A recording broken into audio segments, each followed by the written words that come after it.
Sure. Okay. All right. So, y'all, this is Patrick. Patrick, why don't you tell them a little bit about yourself? Yeah, so I guess one of the questions was how I got started and stuff. So I guess a good place to start is at the beginning. Hi, everybody. So, yeah, so I started making videos back in 2008, which seems like a long time ago now.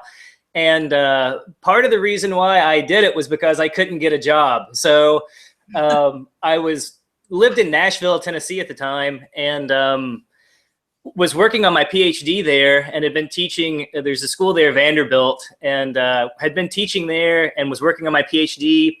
Decided that the ivory tower education route wasn't for me, so I dropped out. And I thought, hey, I think I'm a smart guy. I'll be able to get a job. And I ended up waiting tables again because I couldn't find a job. And that's how I paid my way through school at the beginning. And I thought, man, I could have stayed in the restaurant business and never gotten in debt and went to college. So I felt like I had come full circle and was a little dismayed at the time. The economy wasn't great, and I was applying for every job on earth. But I found out that there was a big demand for tutoring. So I started doing some math tutoring on the side, and the videos came up as a result of that, because sometimes I would be tutoring people. And, an hour really isn't that long, even if you're getting one-on-one attention. It's quick to run out of time. So I started posting videos on YouTube, and this is before Google owned YouTube. And there really weren't many people posting education videos at the time. I'm sure a lot of you all have heard of Khan Academy. Sal Khan had been making videos, I think, about 5 or 6 months before I started putting mine up. And I basically started putting those videos up because when I ran out of time, I would want the kids that I was tutoring to be able to go home and have some more examples, and I could just, hopefully point them in the right direction. So that's really how it started from my end, was just trying to give some extra examples to the kids that I was working with. And it was interesting because all of a sudden, and there was a setting on YouTube, you can make the videos private. And I thought about even doing that. And I thought, well, why do that? So I, made them public, and all of a sudden I was getting emails from people in Alaska and California and the Philippines and England, and people were finding these videos that way. And I thought, well, this is cool, because I got a lot of positive feedback. I know they're not perfect, but people seem to like them. So to me, you try to practice what you preach, and I think it's a good thing if you can help others out in this world. And to me, it was easy for me to sit down and make a 10-minute or 15-minute or 20-minute video a couple times a day or a few times a week. And if that helped people out and helped them got through their class and helped them do better, then I thought, why on earth wouldn't I do this? And there's definitely a glut of educational material on YouTube now, and I think people have kind of caught up to the times. But like I said, when I first started doing it, I think other than Sal Khan, I even wrote Sal at the beginning. I said, hey, I like your videos. He said, yeah, I like your videos too. He said, I don't know why more people aren't doing this. And now there's just a whole industry, and there's tons of people doing it. So that's kind of how I got started, and the videos kind of grew organically. I never did advertising, and I'm not a big social media person. So, they just kind of spread through word of mouth. So it's been rewarding. And like I said, I figure if I can make a couple of videos and it helps people get through their class and maybe cuts down on some stress, then why on earth, why wouldn't I do that? And it feels good. It feels good to me to be able to help people out in that way. Well, this project that they're working on, I told them one of the goals of this project was that they would create these tutorial videos on concepts they found hard this year. Right. And we would get them posted for the students for next year, and maybe that would help them. So I guess kind of looking at it in the same manner that you were when you got started. So let me ask you, we sent you a list of questions, and yeah.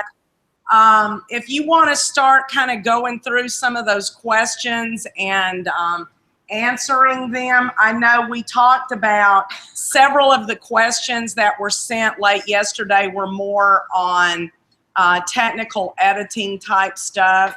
Right. You might just kind of generally address that. I did find out we've got some students in the audience that maybe have aspirations of being a professional YouTuber like you do, like you are.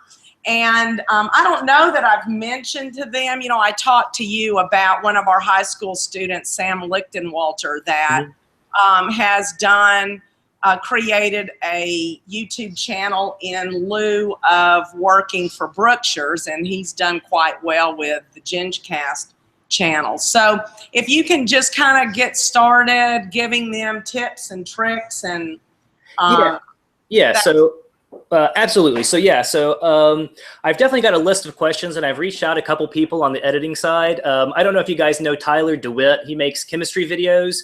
I know Ms. Witherspoon met him down here in Austin, and so he gave me some information on editing software he uses, so I'll give that to you in a second. A couple things, I guess, overall, you know, so the stuff I'm doing is obviously is educational and supplemental, but I would say if you're interested in making videos in general, go for it. You know, it's not a free endeavor, but at this point in time, it's a cheap endeavor. You know, this is how I pay my bills and how I make a living. And even 10 years ago, I couldn't have been doing this. And, you know, I keep a very low budget production. You know, I've got, you know, so the webcam I use is this, it's called an Orbit webcam.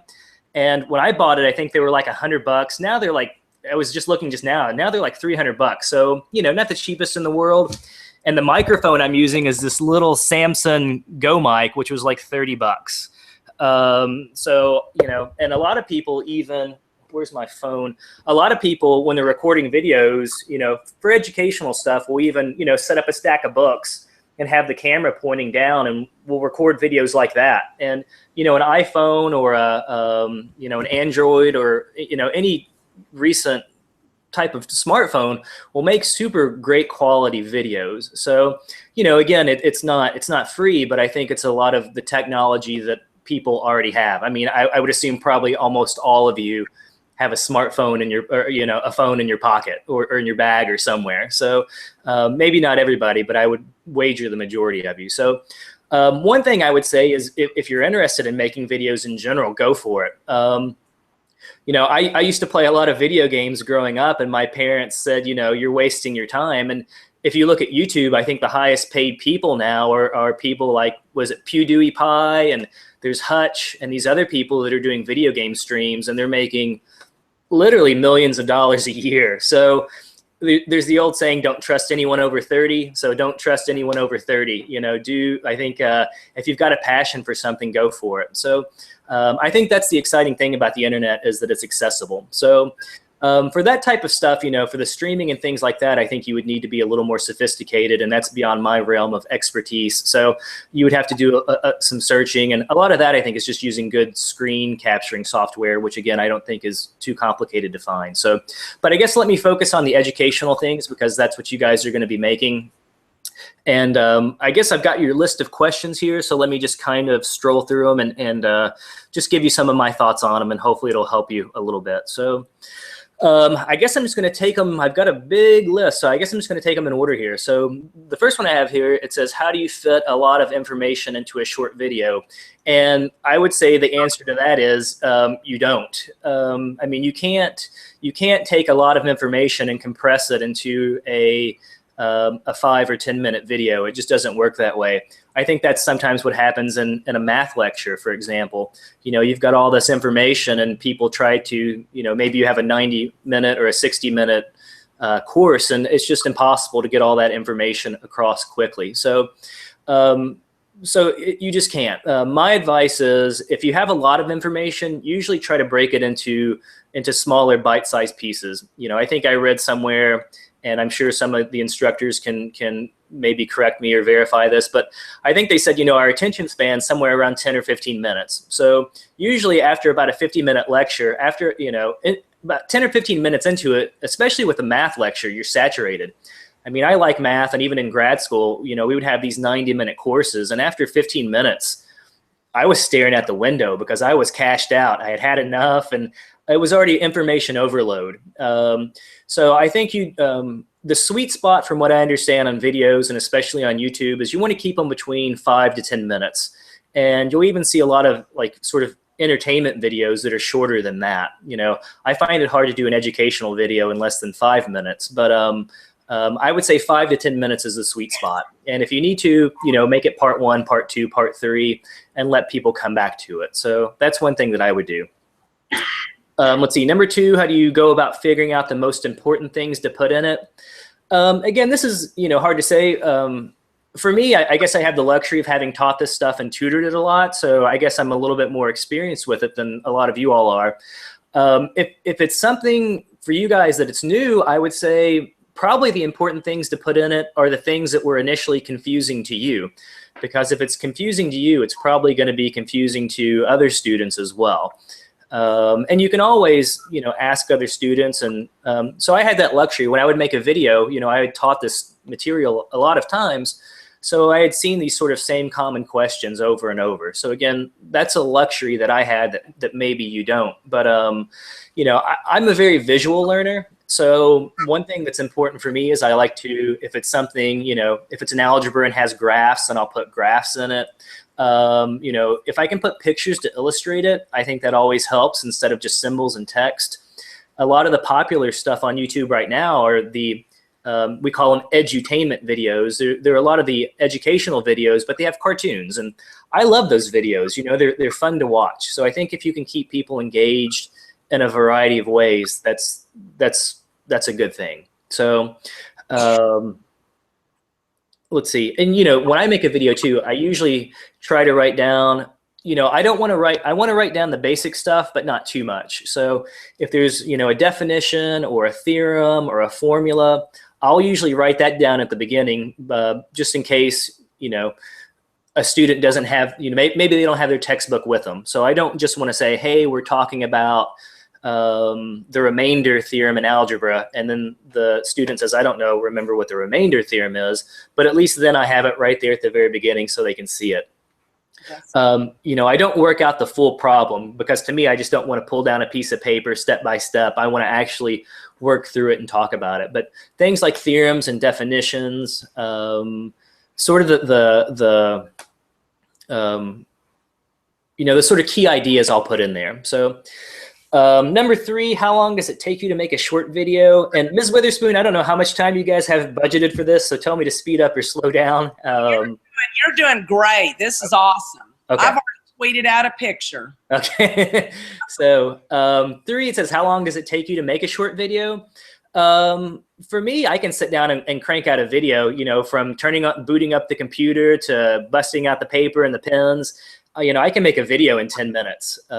Again, my stuff's pretty low budget, so all I have to do is turn on the webcam and you see my hairy left arm and a pen writing, and that's about the extent of it. So I don't have to do a lot of editing. If I make a mistake, I delete it and remake it. And again, this is material that I know, so especially when I was teaching and was kind of building up the library of videos, I was teaching here at a community college and would get done at about 9 or 9:30, and I would ride my bike home at night. And as soon as I got home, you know, my now wife would be like, let's eat dinner. And I'd be like, no, I've got to make some videos. And she would say, whatever, I'm going to go eat without you. And, but, you know, I could make a couple videos really quickly in 10 or 15 minutes. So How many videos do you have posted? Your webpage of videos is mind-blowing. Yeah, so there's a lot more stuff on YouTube actually than on my webpage, because I'm a little lazy keeping it updated. I know on YouTube there's over 1,500, but I've got a hard drive full of videos. It's probably double that. So, you know, a couple thousand at least. So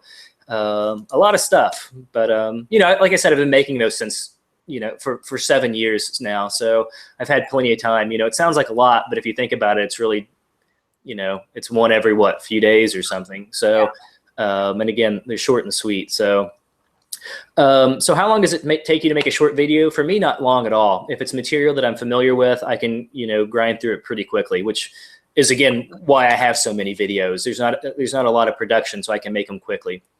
So, okay, for how long of a video do you recommend to keep people engaged? Again, I try to keep it short and sweet.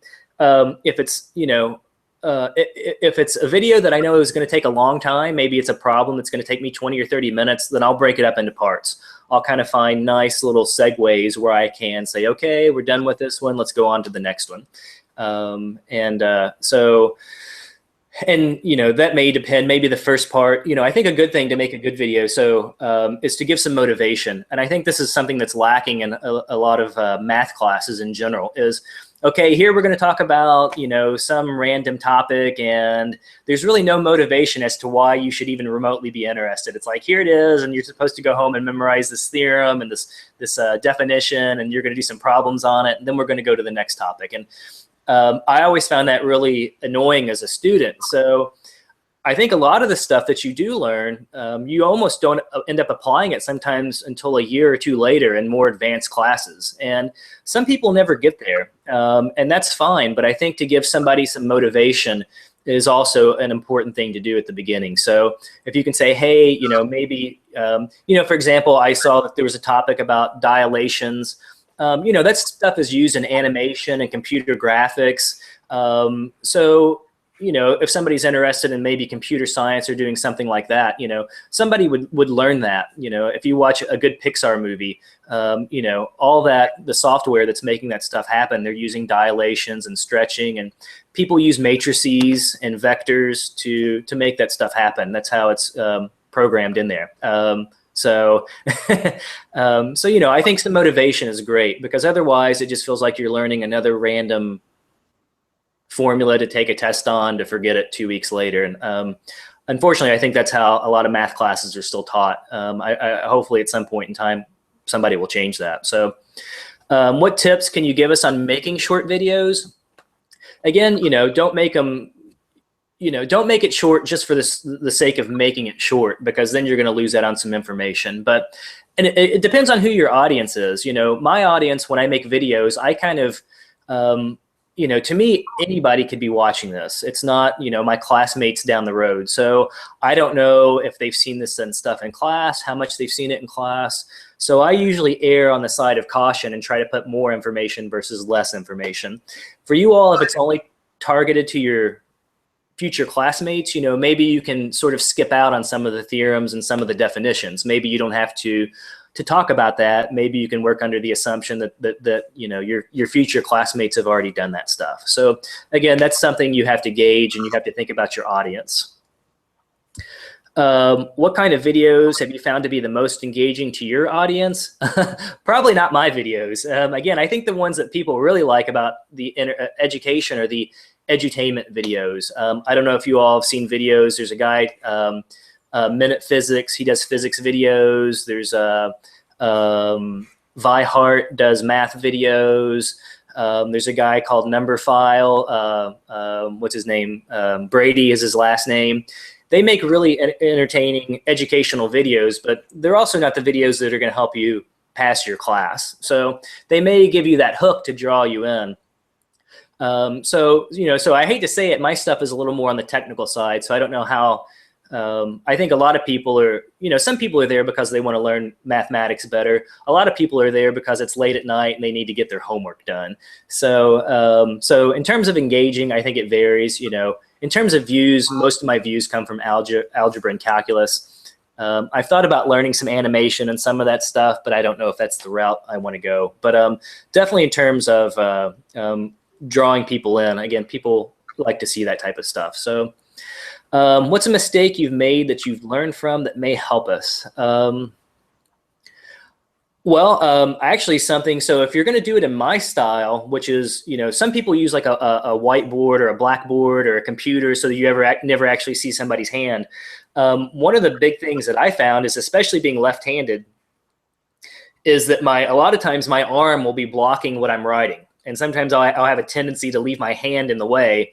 So people can't actually see what I'm writing until I'm about, you know, 30 seconds beyond that. So that would be one thing that I would be conscious of, is just making sure that you know, if you're doing it in my style, is make sure that people can clearly see what you're doing.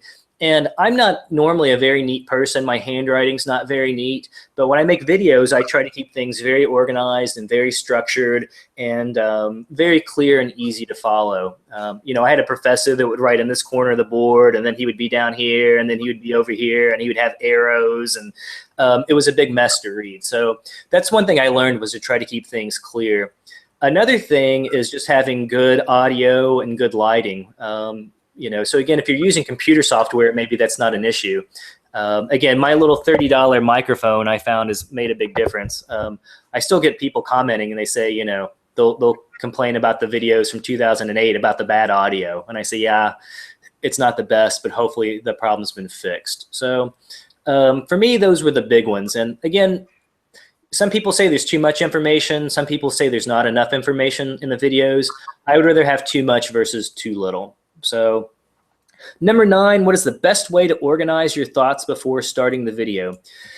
So one, I want to make sure whatever problem I'm going to do, I know how to actually do it. And with a lot of material, I know how to do it. If it's something, you know, there's a lot of new material that I never learned that I do want to learn, and I go learn it and I'll make videos on it. So if it's new material and if it's stuff that I'm not real comfortable with, or maybe it's something new to me, usually I just do videos off the cuff, and it's very sort of free-flowing for me. But if it's something that's really technical and more complicated, I'll actually have off to the side, you know, sometimes just a couple steps just to make sure that I'm not making mistakes and just to make sure that I'm doing the problem correctly.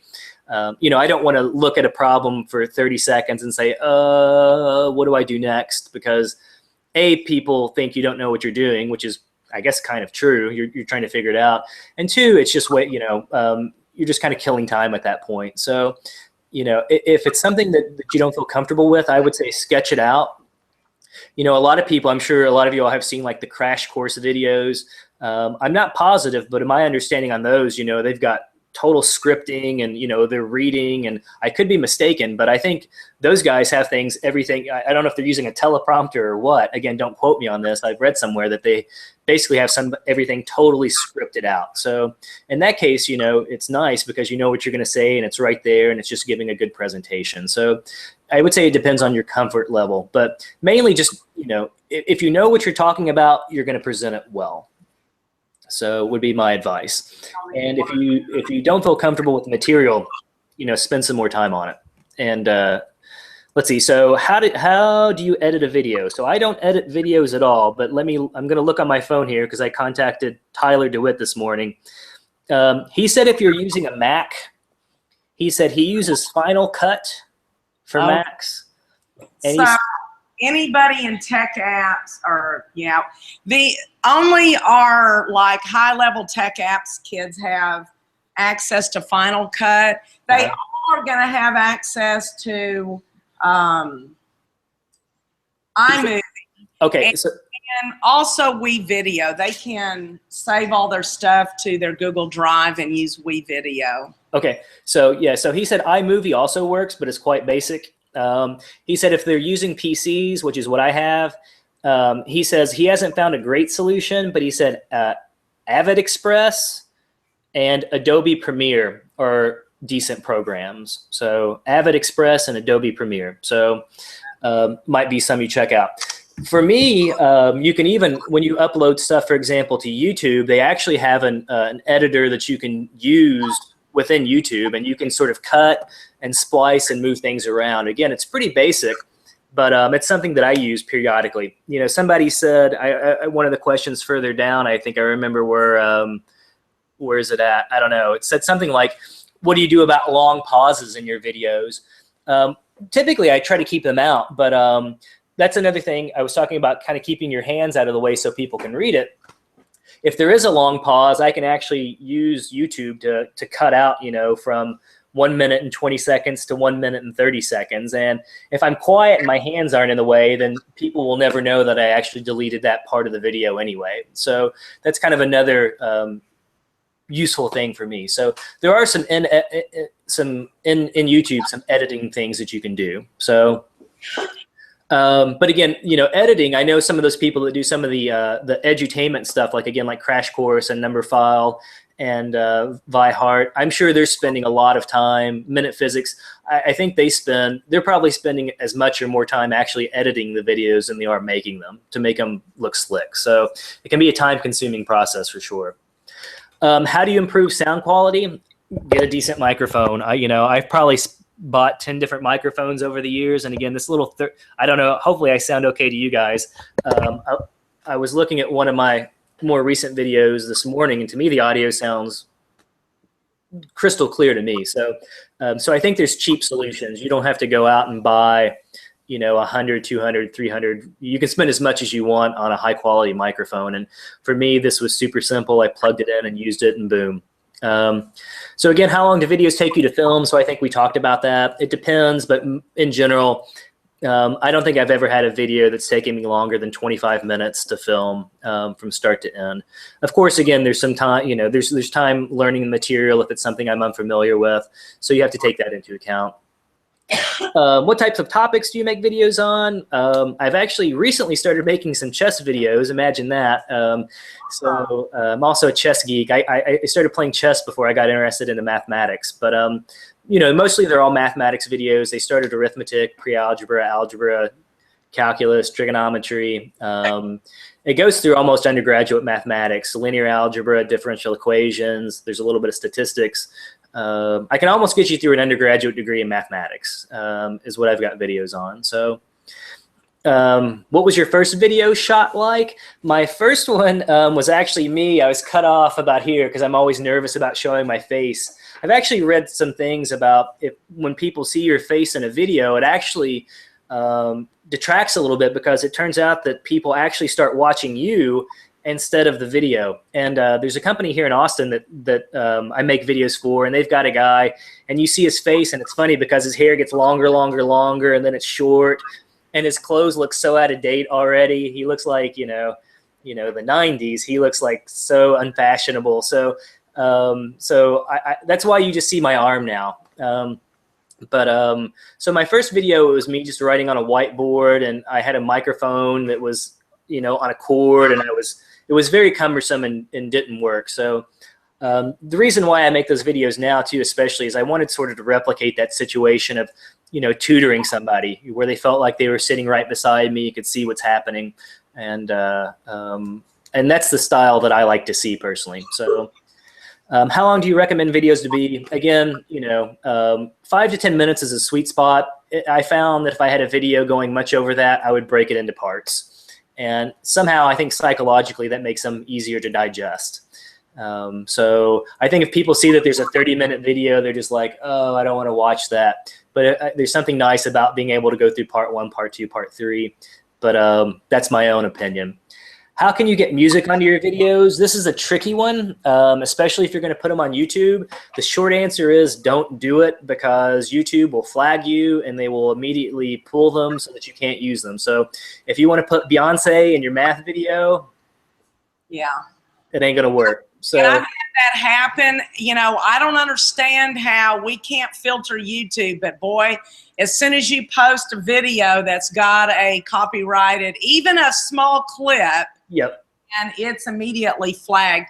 But fortunately, we do have a subscription to a music library that they will be able to use some songs from that. Yeah, I was going to say there's definitely exactly stuff like that, and there's free stuff out there. YouTube even, you know, I don't put music in my videos, but I've definitely seen that there's a section where there are, you know, there's music available.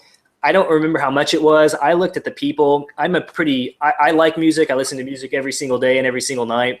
You know, I'm not listening to a lot of the probably popular poppy stuff, but I'm aware of the artists that are out there, and I didn't recognize any of the artists that were on there. So I think it's, you know, some random music, but there is stuff out there. But in general, if you want to put something popular in there, unfortunately, I don't think it'll work. Even like Ms. Witherspoon said, you know, a 5-second clip I think will get flagged and it'll get pulled. So my advice on that is probably don't do it unless you can find something that's they call it Creative Commons. That's basically free for public use. So, and I will show them how they can get the music from YouTube. They'll have to do that at home because, you know, we talked about that in Austin. We are one of the schools that's actually blocked from YouTube. Right. Yeah. Well, I think join the crowd. So unfortunately, so I don't, you know, I think that would be an easy fix on YouTube's part, and I don't know why they don't do it.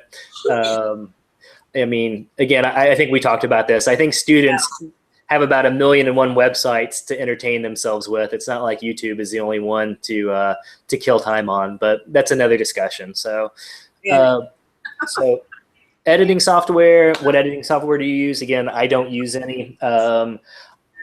Fortunately, you know, I can skip that issue. If you had to make a video like the ones we were making, what type would you do? So I'm not sure what that refers to. I gave them options that they could do a straight up tutorial similar to what you do. They could make a music video. Like I gave them an example. It's called the best Pythagoras theorem. Is that how you say it? Pythagorean. Whatever, theorem ever. And so it's like a rap video that a teacher made. Yeah. Also, I put an example of where they could act out a math problem. Okay, yeah. Options. I think, you know, do what you're comfortable with. You know, I wouldn't personally feel comfortable doing a math rap. I've seen people do them, and they're very popular. I did get to be Abe Lincoln in 4th grade, and I got to perform in front of like 3,000 or 4,000 people, and that was like the highlight of my acting career. So I would probably be happy to do a math acting, you know, some kind of story. So, but you know, for my own niche, it's just trying to, you know, I'm trying to accomplish something different, and so to me, a tutorial is best. But I think do what you feel comfortable with, and do where you feel like you can do your best work. You know, I think. You know, like I said, you know, a song for me, that's you wouldn't want to hear me sing. You'd cover up your ears and cry. So that would be a bad one for me. But do what you enjoy. Again, I think in this world we do our best work when we're happy and we're enjoying what we're doing. So I think to me, I think that's good advice in general in life. So. Just do what's fun for you. You know, these videos aren't life or death, right? You're trying to make good quality videos for your future students, but just do what you think you'll make your best type of video at. So how long does it take a video from start to finish? Again, I think we touched on that. What's a good app for editing videos on the iPad? Again, I guess, you know, the ones that we mentioned, the Mac ones would be the ones to check out. What were they again? I think we already talked about them. Trying to find what he said. The iPad we have iMovie. Okay, so again, it sounds like, you know, Tyler said that one's good. It's not. I think again, and to me, basic usually is probably okay unless you're doing something really sophisticated. It sounds like that would probably work okay. And some of that sophisticated editing software has can have a pretty steep learning curve as well. So it depends on how long you want to spend learning this stuff as well. What's a common mistake made on making videos? I would say, you know, there's a lot of them. One is assuming maybe your audience knows too much. You know, so that's something I even try to do. For example, when I teach calculus, you know, I always had teachers, you know, obviously algebra is a prerequisite for when you take calculus. And you would be in this calculus class and they would say, oh, don't you remember how to do partial fraction decomposition? And they would get frustrated.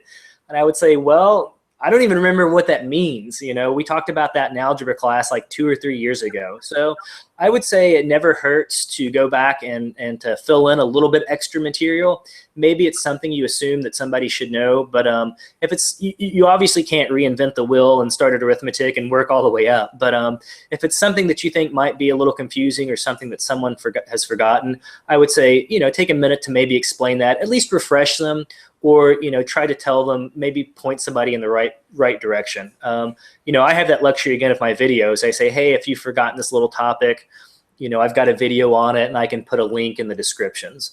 So, that's an option for them too. So, so yeah, so again, I think it's amazing, how important good audio and good visuals are. If you're doing it again like I do, I tend to try to make them in a dark room where I can control the lighting, and I have lots of different lamps and lighting going on. So that's something that is also, you would think, it's just aesthetics, but it's definitely very important. People don't want to see a dark video, and they don't want to listen to a real rough video. How do you edit a video so there's smooth transitions? Again, I'm not the expert there. Like I said, at least YouTube has places where you can cut out things, but that'll be something you guys will have to tinker with and learn. So how do you get the best quality of video, sound, lighting, etc.? Again, the webcam that I have has been great for me. I don't think I really need a super high level of video. The audio has been great. This $30 microphone has been great for me. The lighting is honestly the thing that I've struggled the most with. I've done everything, and like I said, to me, the best thing now is I keep the shades drawn. So I want it to be as dark as possible, because I found that even the sun coming out behind a cloud in the sky will all of a sudden make things super bright, and then I adjust for that, and then the clouds come back again, and it gets super dark in the middle of a video. So I don't know if y'all have seen those like lamps that people use and like the mechanics use that'll hang from like underneath the car. I have those strung across my bedroom on string, and they're all over, and I've got all these different lamps. So the lighting has been the most difficult thing for me. But even now I found I've got a couple overhead lights just pointing down that were like, I went to Target and bought them for like $10 each. And usually I found that direct light directly overhead makes things really bright, at least for what I do. So usually I try to have sort of a, off to the side and sort of the reflected light, so it's a little bit softer, I found has been the best thing for me. And it's amazing how much time I've spent just positioning lights, and it's my least favorite part of what I do. So y'all remember that. Okay. So easy. Oh, do you have some more questions? I think there's 3. I think we're almost done. So easiest way to edit your videos is 1. How do you edit out pauses? We talked about that. What made you want to start making videos on YouTube? So I think we talked about that too at the beginning. So spreading knowledge and helping people hopefully get through their math classes and save them some stress, and hopefully do well in school and go on to bigger and better things. Well, this has been great. Thank you so much for sharing your knowledge with us. And maybe when we get done, I'll share some of their products with you. Oh, yeah. Oh, yeah. I definitely, for sure, want to see. I'll be disappointed if I don't get to see some. There you go. Well, thanks so much, Patrick. I really do appreciate it. All right, guys. Good luck on the videos, and hopefully I didn't bore you too much. No, this was good. Thanks. All right. Take care. All right. Bye. Bye-bye.